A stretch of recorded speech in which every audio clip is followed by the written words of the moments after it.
আসসালামু আলাইকুম। একটা কথা আছে না যে মেড ইন চায়না বেশি দিন যায় না।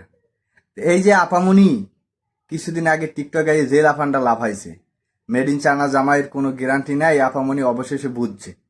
কয়েকদিন আগে দেখছি খালি টিকটকে রিলস, ফেসবুকে রিলস, যেখানে যায় কি নাচানাচি, মানে সিঙ্গেল যত মেয়েরা আছে তারা এই নাচানাচি দেখে তারা আফসোস করছে, ইস এই রকমের যদি ইম্পোর্টেড একটা জামাই পাইতাম।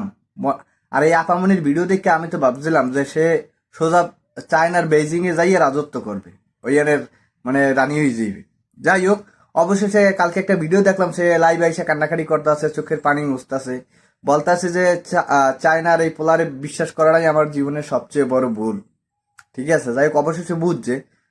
আপা একটা কথা বলি, মেড ইন চায়নার জিনিসপত্রের যেমন কোনো গ্যারান্টি নাই, বেশি দিন টেকে না, ওই রকমেরই মেড ইন চায়না মানুষও বেশি দিন টেকে না। ঠিক আছে। আর এখন এমন একটা ঝামেলায় পড়ছেন যে কোনো রিটার্ন পলিসিও নাই, যে রিটার্ন পলিসি একটা ক্লাইম করবেন ওই রকমের কোনো সিস্টেমও নাই। তাই কালকে দেখি সে বলতেছে তার সোনা দানা আরো টাকা পয়সা নিয়ে চায়না জামাই উদা হয়ে গেছে। তা একটা কথা বলি, জামাই দেশি হোক বা বিদেশি হোক, বিয়ের আগে অবশ্যই আগে দেখবেন মানুষটা সঠিক কিনা, তার কোনো গ্যারান্টি আছে কিনা, এটা যাচাই করে নেবেন। যে কয়জনই এই যাবৎ চায়নার পোলারা ইয়ে বাংলাদেশি মাইয়াকে বিয়ে করছে, বেশি বিয়ে টেকে নাই, ভেঙে গেছে বা মাইয়া নিয়ে পাচার করে দিতেছে, এইরকমই রয়েছে। তো আপনারা আবেগে লাফাইয়েন না, আবেগে না লাফাইয়া আগে বুঝেন যে মানুষটা সঠিক কিনা। তো সবাই ভালো থাকবেন।